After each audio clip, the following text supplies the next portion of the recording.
Okay, so we are back to talk about religious education in public schools, access to facilities, and a few other topics as part of our discussion of the Establishment Clause.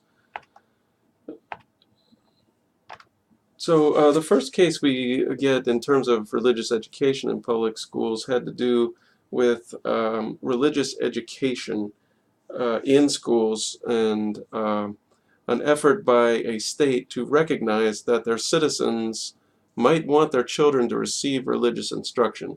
So, to accommodate that, the board actually brought in religious teachers and turned over a portion of the facility to these religion teachers who were not employed by the state for the purpose of children receiving religious instruction. The reason for this, I guess, was twofold. First of all, was a recognition by the state that some of their parents may want their children to receive religious instruction. And secondly, that what safer place to do it than to allow the education to take place in a facility where the children have already spent their day. And it was a safety concern, but the court was not sympathetic. It said that this created too much intermingling between church and state, in particular because the state is turning over a portion of its facility to an individual who's not an employee and who is giving religious instruction. It gives a very strong appearance of the endorsement of religion. So, in response, school districts began to pay for children to be bused to a separate facility where they might receive religious instruction, to give them release time from classes and those sorts of things. And in Zorich versus Clausen, this one of these policies, release programs, was challenged, and the court said that this is okay to recognize that some citizens may want their children to receive religious instruction, and to ensure their safety in arriving at a facility, a private facility where the instruction would occur, is acceptable. It's still good law today. So we turn now to religious groups' use of public facilities. In particular, I want to mention something about Lamb's Chapel. We discussed this case in a previous lecture. In that lecture, I think I made a mistake. I said that Lamb's Chapel wanted to meet on Sunday to hold a religious service. This is not the case, actually. They wanted to meet on a evening of a weekday after class had ended to show a movie that had been produced by Focus on the Family. And the school district in the state of New York refused to allow them to do so. And actually said that to allow them to do so would be to entangle government with religion, and also to give the appearance of endorsement of a religion in violation of that second prong of the Lemon Test to advance religion. The court saw it very differently. Said that if, first of all, if you've opened up your facilities to any kind of group, you can't then turn around and exclude a group because of its religious nature, and that would be hostility toward religion. And secondly, it doesn't matter how radical the religious group was, it should be able to meet. So we see, though, in this case, some real concern among the justices about whether the Lemon Test can be used to justify any outcome, in particular that prong, neither inhibit nor advance. The school district was saying that to allow them to meet would be to advance religion and to give the appearance of an endorsement of religion by the state. The Supreme Court used the exact same logic uh, to overturn the exclusion of Lamb's Chapel from showing the film, saying, no, you're not endorsing. You would be showing hostility if you allowed any group in but a religious group. And that's why we get in your text that statement from Justice Scalia about just how useless the Lemon Test is. And it can be, I think his real frustration is that it can be used to justify virtually any decision by the court.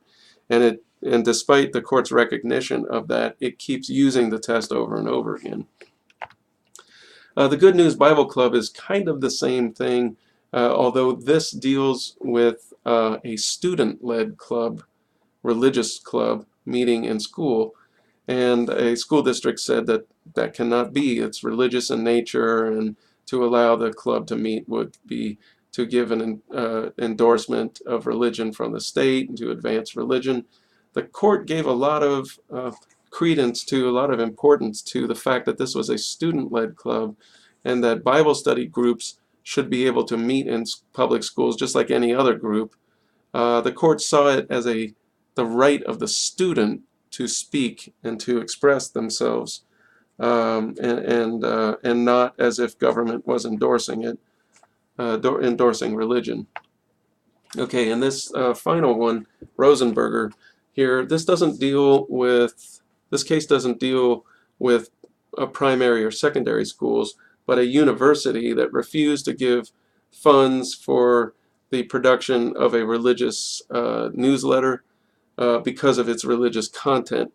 And so Rosenberger sues the University of Virginia, and the court says that if the university is providing funds for the production of other similar, newsletters, it can't not provide reimbursement because of the religious content of this particular newsletter. The receipt of benefits has to remain neutral as to religion. Okay, so here, we're turning to teaching religion and also to prayer in public schools. So we talked a little bit about School District of Abington Township versus Shemp in another lecture, and we said that the question there had to do with the reading of the Bible and the Lord's Prayer in public schools and whether that violates the Establishment Clause. Now remember, this case happened after Everson, a case in which the one party successfully overturned a policy of Bible recitation, and also state-sponsored prayers, the reading of state-sponsored prayers, and they went after Bible reading and the Lord's Prayer in public school in this case. And the court says that yes, the reading of the Bible and the Lord's Prayer in public schools is a violation of the Establishment Clause. The court says the opening Bible verses and prayer are a religious ceremony and were intended by the state to be so. Now, if the reading of the Bible verses and the prayer, whether it was a prayer written by the state or whether it was the Lord's Prayer, obviously not written by the state, regardless of that, this is a violation of the Establishment Clause because the state is endorsing a religious ceremony. It is advancing religion in doing so, and encouraging religion over non-religion. I want to note here that this case has taken a lot of heat, in particular from social conservatives who have repeatedly said that it took prayer out of schools. That is not true. There is prayer in schools. It is everywhere in schools. Those students that would like to pray, they may pray. Those teachers who on their own time would like to pray or read Bible verses, they may do so. The only thing Abington got rid of was state-sponsored prayer and state-sponsored Bible reading. I am not certain why conservatives in this country would prefer it that the state educate their children with respect to religion. This state that they think is so inefficient and corrupt and incapable of doing its job somehow automatically gets the stamp of approval for the transmission of religious values. I, for one, would prefer it if the state didn't endorse religion and allow me and my family to make some decisions on our own. But that's just my position. In the case called Lee versus Weissman, the court considered a policy in which a school district would allow a member of the local clergy to come and give a prayer at a public school graduation. The prayer was not dictated by the school, but the school did provide guidelines to ensure that the prayers were inclusive and were not related to one particular religion over another. There wasn't an endorsement of a particular religion here because there was a sort of a cycle that it went through, that the state would select the person to offer prayers, but it sort of cycled through members of the local clergy. They didn't pick only Christian clergy to pray, but they picked a Christian from one denomination, a Christian from another, the rabbi at the synagogue, and other members of the local clergy. The court says that this is a violation of the Establishment Clause because it is still state-sponsored prayer. It is done with the state overseeing it, and in particular the guidelines attempt to remove as much of the religion, this particular religion, from the prayer as possible. The Constitution forbids the state to exact religious conformity from a student as the price of attending her own high school graduation, and regardless of who is praying, having to sit through that prayer because it is sponsored by the state is a violation of the Establishment Clause. Okay, so after Weisman, what does prayer in school look like? Well, first of all, Lemon is still good law with respect to prayer in schools. There wasn't any consensus on the Rehnquist court, and we haven't seen a lot of cases come up in recent years in the Roberts court.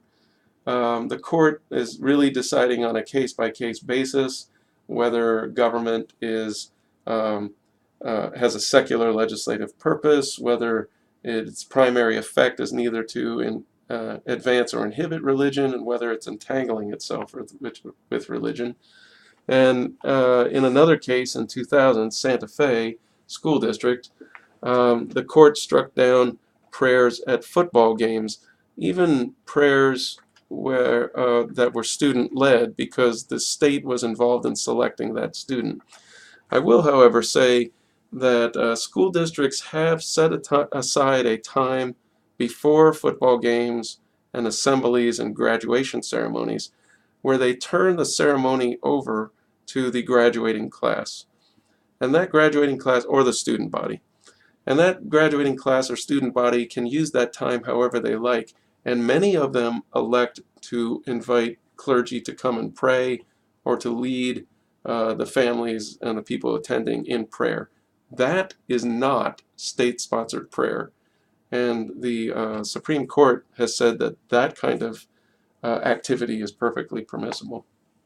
There's some important concepts here that go beyond Lemon. Justice Kennedy has preferred the endorsement test and the coercion test in particular. He would suggest getting rid of Lemon and looking at whether anyone was coerced or whether the possibility of coercion exists. That actually is a test that's gained some traction on the court. It sort of encompasses entanglement and advancing or inhibiting. If the effect was to coerce someone into religious practice, then the policy violates the Establishment Clause. So thank you very much for your attention. And we have one more lecture left in the Establishment Clause area.